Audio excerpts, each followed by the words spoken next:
Today's video is a practical run through of how I split my wood. Now, I'm no tree surgeon or lumberjack. I've just got a load of wood lying around from the various trees I've had felled over the years. So in today's video, I'll be running through the tools I've used over the years and which I think is best at tackling each different size or shape of log.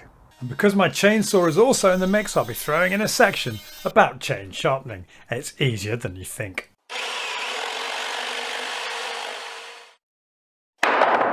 As I said, I'm no expert in this field, but at the end of my second log store video, when I explained I had a load of logs to fill this thing with and that perhaps doing a video on it was a bit niche, loads of you came back saying, no Charlie, we'd be really interested in seeing how you go about splitting up your logs.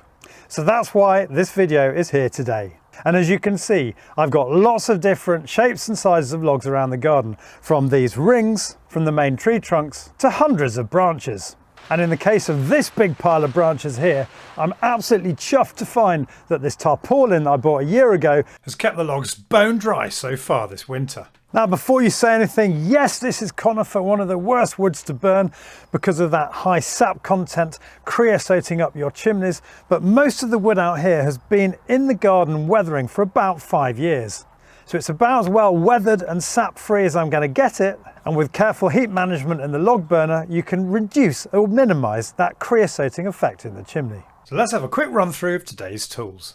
I've got my Fiskars X27 splitting axe, roughneck log splitting maul, Rolson diamond shaped log splitter and sledgehammer, my Ryobi 18-volt chainsaw, and my machine marked Clark H5 5-ton horizontal log splitter. So let's jump straight into the log splitting, and we're going to start with the humble axe.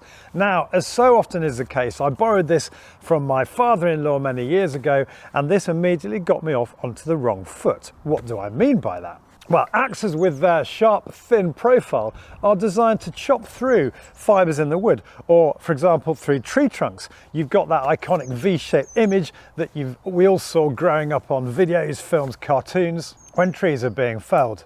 Now, there are multiple problems trying to split logs with an axe. The first of them is, because of the long, thin design of this, the axe is going to sink really deep into that log. It probably won't split it because it hasn't been able to part it. Other people talk about the fact that if you do get through the thing you're trying to split, it might blunten the blade on the surface below, but I don't take so much stock from that because in my case, I'm chopping everything today on a tree stump, and I'll come on to the benefits of that in a minute. So don't use an axe for splitting logs? Well, not quite, because Fiskars, for example, have turned the whole argument on its head by inventing this. Say inventing, it's probably been around for years, but I bought this about 2 years ago. It's a log splitting axe. And what they've done with this is they've combined the benefits of a sharp blade with the shape of a maul. So it's a lot fatter than that axe, much more in line with this maul, which we're going to come on to in a minute. And what this design does is it prevents that blade getting stuck. It does get stuck, but because of the shape, it doesn't get sunk too deep, and therefore you can pull it out very easily. Or most of the time anyway. We'll see later on that this isn't always the case. At 2.6 kilograms or 5.7 pounds, it's nice and light, and this version has the extra long shaft with I think they call this a fibre comp grip, so it really is very comfortable and easy to use. By the way, they're not paying me anything to talk about them in today's video. I've had this for years. And so what do I think about this hybrid tool? Well, I've got to be honest, I love it. Although it's light, it has the power to get through 450mm long logs like this. If I hadn't started my usual research process for this video, I probably wouldn't have bought anything else. But research I did, and so we lurched slightly chaotically across to this diamond-shaped log splitter. Now, I've got to be honest with you, I was pretty skeptical. I couldn't see much need for this in my existing armoury of log splitting tools before I started doing this video. You have to buy yourself a sledgehammer if you haven't already got one. And some of the YouTube videos online you see say this is a two-person operation. It's not actually. But there was one particularly stubborn, knot-ridden log that I just couldn't split with my axe. So I thought I'd put this to the challenge and see whether it actually did have some benefits. So let's give it a go. Stick it in there. I can see what's going to happen. It's just going to get buried. Initial signs were promising as it took off a chunk of the log.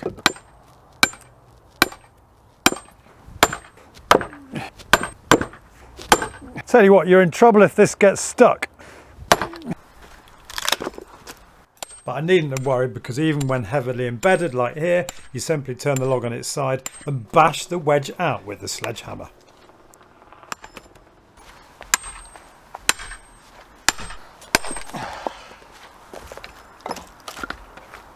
You know what I mean about this being a tough nut to crack? Cracky it does though. Look at that, it's insane we're being able to crack through this. You would never be able to get through this with an axe with that knot there. And then this happened. Look at that!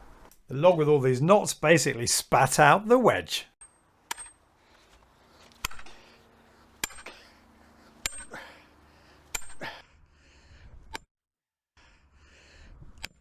And even with that massive knot right in the middle, the wedge got through it. So the wedge is pretty impressive in spite of that comedy blunt tip that I thought would be rubbish.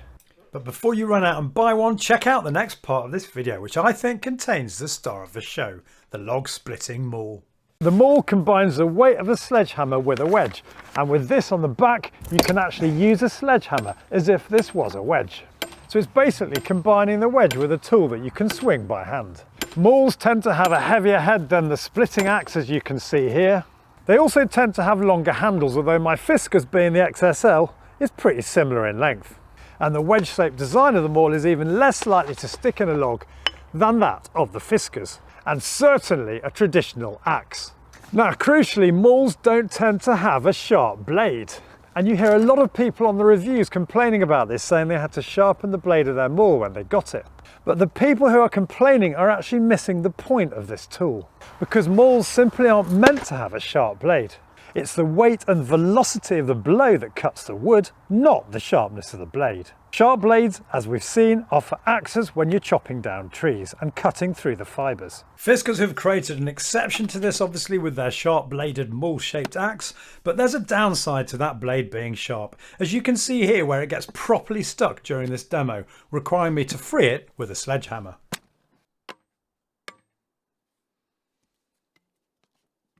And not being sharp gives you one less thing to worry about in not having to sharpen the blade of this tool.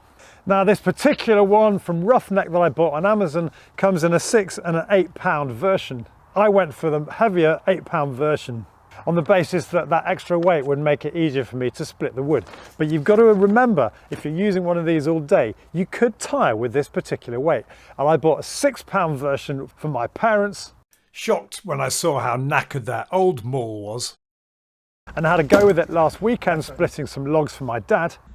Look at that, it's nearly gone already. Is it really?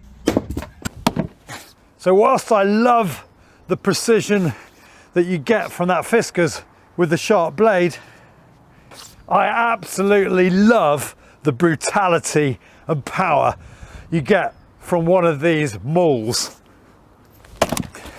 But I would say to you, go with the 6 pound perhaps rather than this 8 pound maul, because you do feel the weight, particularly around your abdominal muscles, when you've used it for a while chopping logs like this.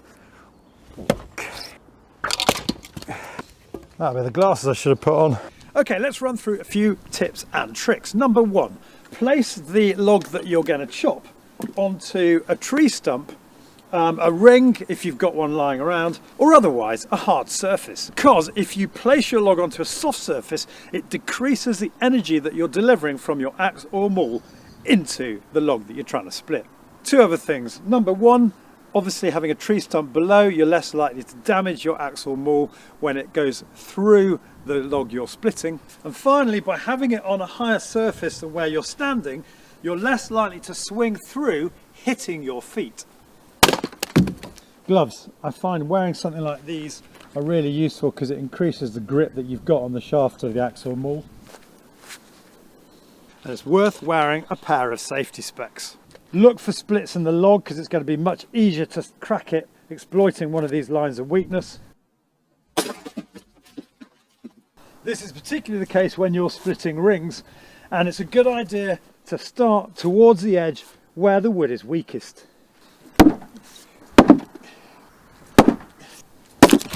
There's a crack here that's forming all the way across. One more blow and that'll be gone. Right, they say you want to stand with your feet shoulder width apart, and you'll see in the earlier footage that I tended to lead with one leg, which I think makes you very unbalanced on the downstroke. So most of the tutorials you see, the legs are pretty parallel to what you're cutting. One hand on the base of the axe or maul, the other at the top of the handle, and then as you go up to the top, your hand slides down to the bottom to join the other hand for the downstroke.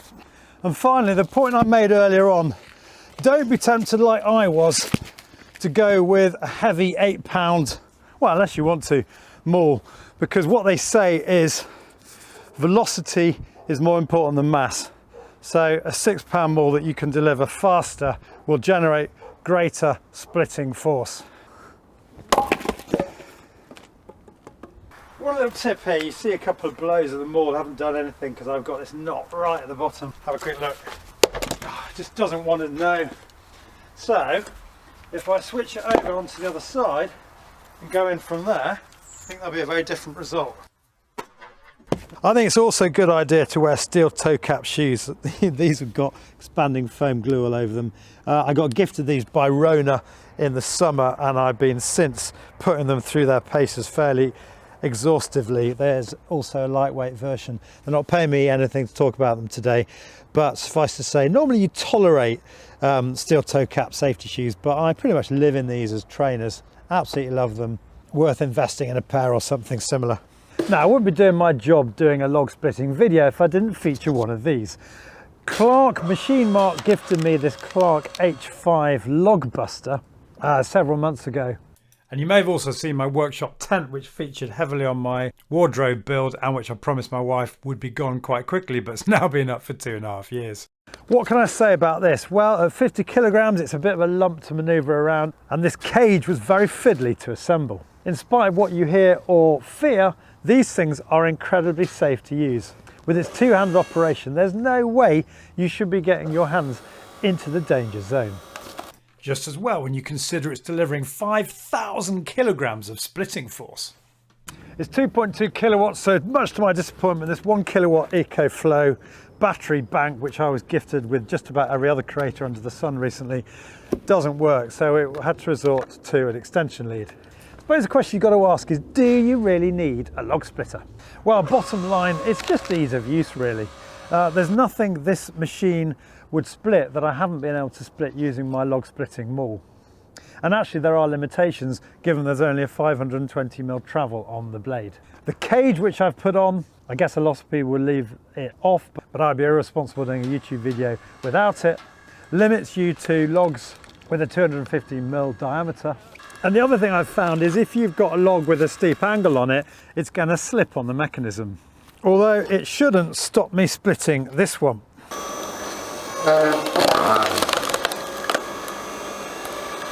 So there's an obvious benefit to this in terms of being able to split heavily knotted logs like that, although actually with a knotted log you're still only going to be splitting the wood from around the knot. But bottom line, if you don't want to go to the exertion of using an axe or maul or have some kind of an injury that prevents you from doing so, this is a bit of a no-brainer. Oops, this is my point about trying to split irregularly shaped logs.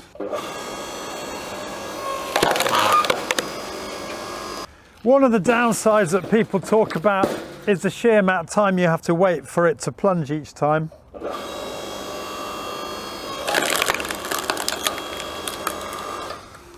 But in actual fact, if you had your logs lined up and you got into a bit of a routine on this, it probably isn't going to take you a great deal longer. So if you're looking for a log splitter, you could do a lot worse than getting one of these, because I have been very impressed. So that's all well and good, you've got your maul and or you've got your log buster, but what you're left with in either situation is a lot of logs that might be too long. And in the case of this little lot here, a load of branches that need cutting up. And as I said just now, some logs need to be squared off before you can fit them into the log buster. So in this situation, what you really need is a chainsaw. If you follow my channel regularly, you'll know that this 18-volt chainsaw has been one of the genuinely game-changing tools I bought for my DIY. Felling rotten trees, cutting through submerged roots, and now trimming all my logs down to size, 350mm to be precise, so I can fit them 2 deep in the log store and also handily into the log burner. Not forgetting that log I showed you earlier that needs to be squared off to fit into the log buster. Now, I bought this Ryobi chainsaw, I don't know, 4 or 5 years ago. I don't have any particular allegiance to Ryobi, as those of you who watch my videos regularly will know. And I know, for example, Makita do a very good 36-volt chainsaw, which takes 2 18-volt batteries. My issue with this one at the moment, as you'll see in a minute, is that in spite of, no matter how hard I try and tighten it, this chain is very slack. So it's probably seen better days. But what I want to leave you with today is something I discovered recently when I decided it was about time that I stopped buying new chains every time my existing chainsaw chain got blunt. Bottom line, it's surprisingly easy and quick to sharpen the cutters on your chain. And I'm going to show you now just how you can go about doing that. First up, you've got to clamp your chainsaw securely. You can get these stump vices for when you're out and about, but I use this vice I bought on eBay for about 15 quid last year. I've got 2 kits. The first to show you is from Portec and is a 12-volt sharpener. So I've made a couple of connectors from some earth bonding wire to go in my Milwaukee drill battery. If you do this, make sure the wires don't touch, as you can get thermal runaway which can destroy the battery and cause a nasty fire. You choose the right stone based on your chain as directed in the instructions, and then use the multi-wrench to adjust the height of the stone. 2 annoying design features. The notch for the stone I need doesn't seem to fit the stone, and then when you tighten the sharpening guide you have to be careful not to over tighten the screws, as I've done, in the plastic base of the guide.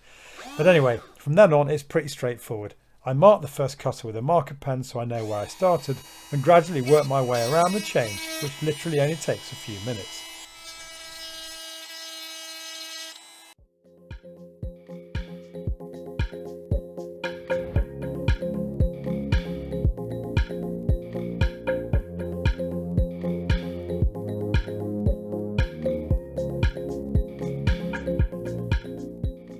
And finally, for the purists out there, you can sharpen your chain cutters by hand with this Oregon Field sharpening kit that I picked up on eBay through the WeShop app, where I get shares for my purchases.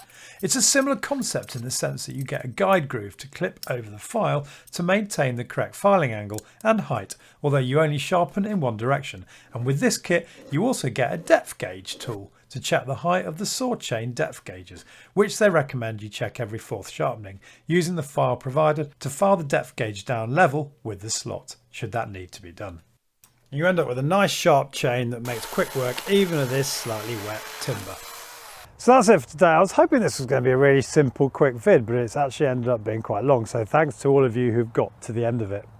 What can we say in conclusion to this project? Firstly, a quick update on the log store. It's gradually filled up throughout this video as I've been chopping logs as I've gone, but as you can see there's still a long way to go. However, it's not going to be big enough for all the logs I've got around the garden. Kind of knew that was going to be the case, and you guys certainly reminded me it would be. But what I am doing is, thanks to your brilliant advice with the shelves, I've been able to segment the logs. I've got drier stuff at the top. I'm trying to cut, as I said earlier, the logs so I can have logs stacked 2 deep with a gap in between, which is working quite nicely at the moment to allow the air to circulate so that they can dry quicker. And actually at the bottom I'm going to have room for stacking logs 3 deep. And with the height of this roof, I'm actually going to be able to store logs quite high up, so that's all very good. But looking back on all the tools I've used today, which ones would I say shine out? And if I was forced to take 2 away and leave the rest behind, which would those be? Well, obvious answer for me, as you probably guessed. 1, the Roughneck Splitting Maul, although if I had my time again, I'd probably go 6 rather than 8 pounds. And 2, my chainsaw, based on the fact that I couldn't manage without these 2 tools. Although if I'm completely honest with you, I'd quite like to have all of the tools that I've featured, because that diamond splitter came in really handy for those big, thick, knot-ridden logs. And the log splitting, the log buster from Machine Mart is also brilliant for those days where you've just got a lot to get through and you can't be bothered to swing an axe at it. I hope you found today's video useful. Details of everything I've talked about today will be in the description, which of course you can access on your smartphone by clicking the More button, and on your PC by clicking the Show More button as well. And finally, if you're new to my channel, it would mean so much to me to have you subscribe. You can do that by clicking on the link here, and don't forget to click the bell notification icon so you get notified of all my future uploads. See you next week when the big kitchen knock-through begins.